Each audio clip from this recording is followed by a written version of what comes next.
Hello everyone, Dr. Paul Rose here once more with another instalment of research tips for MSc students. In this presentation, we're going to be talking about how to create an engaging research poster to explain, describe, and illustrate your key research outputs to a wider audience.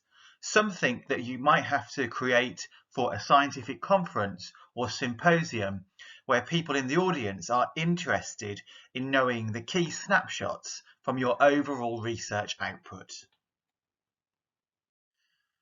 Let's start by looking briefly about why we create a poster.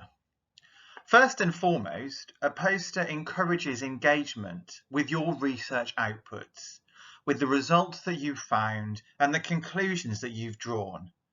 You're going to be illustrating the most important parts of your research findings, and that's why a poster should be engaging and accessible. Next up, your poster provides key information to a wider interested audience and can make people that perhaps weren't that involved in your sphere of research more interested once they've read your poster. Your poster must visually explain and describe your methods and approaches. That's a really important part of being a valid and ethical scientist, to ensure that your methods are still repeatable regardless of how they are presented. Posters also help stimulate academic discussion. They allow people to come and ask questions of your research because they're interested in what you've done and they'd like to know more about it. And a good, engaging poster presentation can increase chances of further collaboration with other researchers. And in this day and age of multidisciplinary mixed methods approaches, where we're actively encouraged to work with researchers outside of our own departments or own fields of interest, and collaborate with others at different organizations or in different departments, posters can be really good at doing that and encouraging further relationships to be built. Posters can also ignite research extensions. Somebody might come along and ask you a question on something that you haven't already thought about, which could be a really good way of you extending that project into the future. And finally, if you're presenting a poster at an outside symposium or outside conference, it's also a really good way to advertise your skills. Do you want to become a PhD student, for example? Are you looking for a postdoctoral position? Are you hoping to get a job in academia or in a scientific institution? The poster is the advertisement for your skills, for your experiences, and for your good qualities as a scientific researcher. So put the time in to do your poster well, because it is the billboard for what you can do as a research scientist. Let's now think about some ideas as to what makes a good research poster. This is by no means an exhaustive list, and I'm not about to go through every single example of what is out there on what you can find that makes a good poster. There's a lot of opinion and ideas on what people think is the best way to do a research poster. So don't expect illustrated examples here. These are just my key points, my recipe, as it were, on what you should follow, the fundamental approaches towards making a good, engaging, and clear research poster. First up, make sure your messaging is clear. Know what you want to say, know what your key results are, and present those as the clear overall message of your poster. Be concise with your wording, but not too short that your points are unclear. Don't just use keywords, for example, without any context. Be limited in the amount of text that you use. Don't write an enormous essay, but on a bigger sheet of paper. Distill down your text so it describes and explains the key points of your research. A really important test of a poster is that it must be able to be read from a distance. Now, obviously, this will vary based on the size of the poster that you are making, but do remember that people are going to be standing and circulating around posters. So can they read them from a distance comfortably and not having to squash in or push through others to find out what you are saying? Please use figures, diagrams, and images, but make sure that these are relevant to what you wish to say. It's always very true on a scientific poster that a picture tells 1,000 words, so long as that picture is relevant to what science and research you have done. Give your poster a bold title in a large font that is clear for others to read. That is your main headline that others will see from a distance. Make sure your poster has your contact details. Remember, this is the advertisement for your skills as a scientist. So if this poster is going externally, you want people to be able to follow up with questions, comments, or further points of discussion if they would like to get in touch. And finally, make sure your poster has a narrative and a logical flow. Make sure people can follow from the introduction to the methods to the results and the conclusions. Don't have them jumping around to different bits of the poster. Be clear, give a narrative, and allow people to follow that. This is just my key points and some examples on what I think makes a bad or less engaging research poster. When I've gone to conferences or I've looked at student work and I've seen examples of academic practice that is less accessible and less engaging. And the first one that stands out is when people have simply taken an essay, a lot of writing, and just made it bigger. Not easy to read from afar, not engaging for the audience, and far too much text to keep people's attention. Be really brutal with your proofreading to reduce down the amount of text that you provide. A less academically engaging research poster is one that tries to cover too much. It tells you everything about the thesis or project that has been done, rather than simply focusing on the key points that explain the results and conclusions. Less engaging research posters have far too much of a focus on the introduction and therefore on other scientists' work, and then have the results and conclusions squashed in because the author has run out of space. Put your findings, your conclusions, and your outputs front and center. Yes, you need some background information to set the scene, but don't sell everybody else's science. The poster is the advertisement for your science. Avoid irrelevant or unneeded figures, images, or diagrams that don't give the reader a message about what they've done, about what you've done. Remember to only include pictures that directly link back to what you have researched. Posters that use a small font are not going to be engaging or accessible because they're going to be hard to read from a distance. Likewise, an unclear title, one that is really long, that goes across a couple of lines, or even a title that tries too hard. Is the joke or pun in the title one that is sledgehammered in and you really have to think about what the author is meaning? Don't try and be too clever.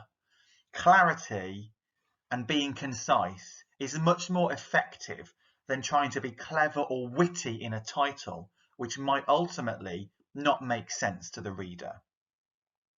Posters that lack clarity or narrative because you can't follow them from each section are also going to be off-putting to the reader, and people might put off trying to read your poster if they can't simply work out which way it's meant to be read. What is the flow of information between each section? And finally, a real no-no in a poster is one that cannot be read from a distance. If you can't comfortably stand and look at your poster unhindered, without other people crowding around you, have you really got too much information on there? Is your font really too small? And should you rework your idea? Remember, not everybody wants to get up close in with the crowd at a conference. So allow people to have space, but still be able to read all of the things that you have said. So this is my bucket list of important points for actually putting together an engaging and accessible poster. Try to aim for no more than 700 words in total. You'll find different fluctuations on this word limit. Some people suggest lower, some people suggest a bit more, but I was always taught that no more than 700 words. Put your title clearly at the top in a bright, big, bold font. Punchy, succinct, and not too clever. A description, a headline of what your research is about. Give each section of the poster a title, a headline, or a subheading. This is the introduction. These are my predictions. This is my method. This is my data analysis. People can see where they're going. And try to put your results and your findings, your summary of what you have found out, front, middle, and center, so people can clearly see this is the scope of the research and this is what was found out. Make sure that your conclusions are clear and attention-grabbing. Don't have them shoved down in a bottom corner where nobody's going to find them. Make sure people can clearly see this is what I analysed, these are the data that I collected, and this is why I have concluded from it. Remember to avoid too much background information. Be succinct, use background sources, published research that is most important to explaining why you have done the research that you have. You don't need a literature review, you just need a brief introduction of the most important background pieces of information. Please use pictures, diagrams, and images to illustrate complex ideas. For example, diagrams around a method are the best way of explaining how data were collected. A method that can be a diagram, chart, or illustration will be much easier for the reader to follow rather than lots of text.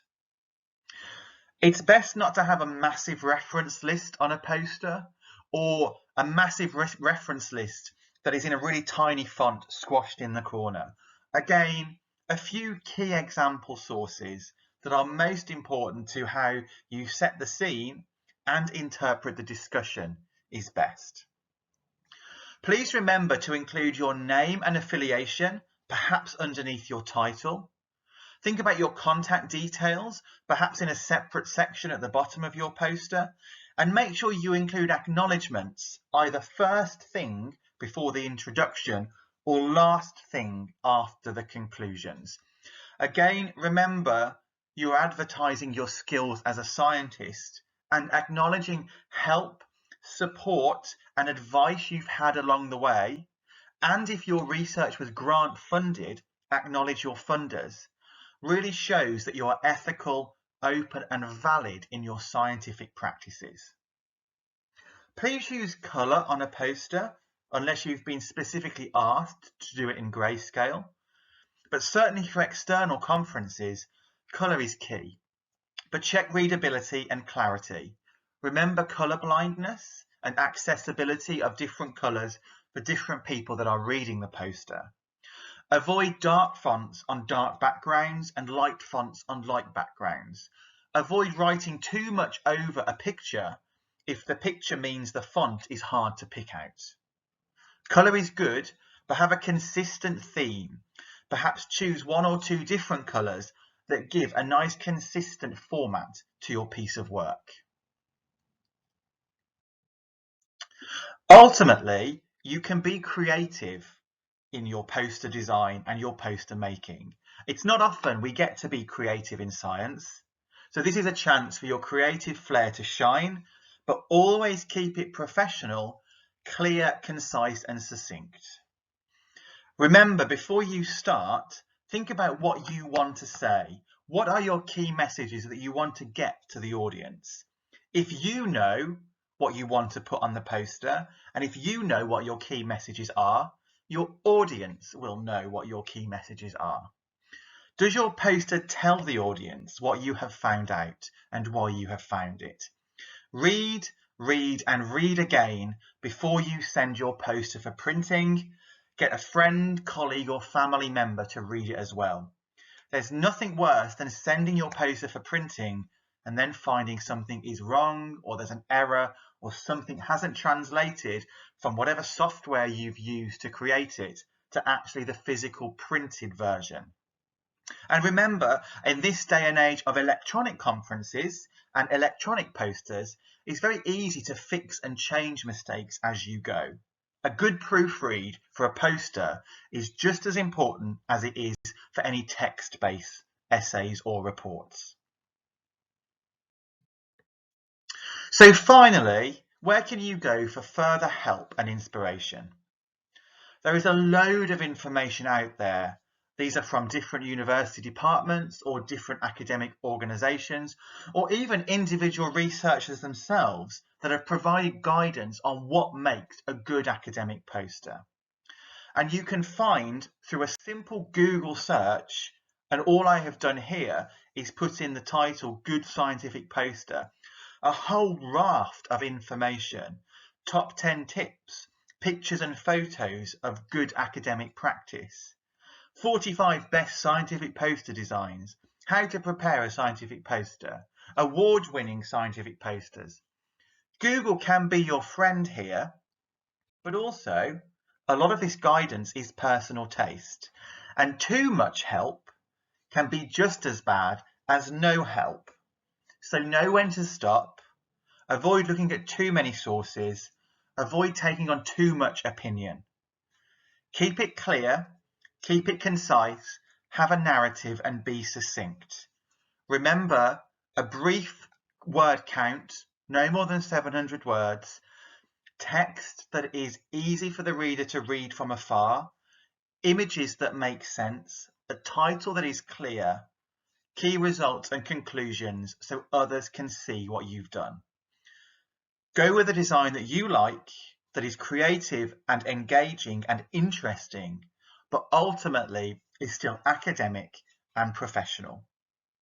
Hopefully this has been of help when you're creating posters, and thank you very much for watching.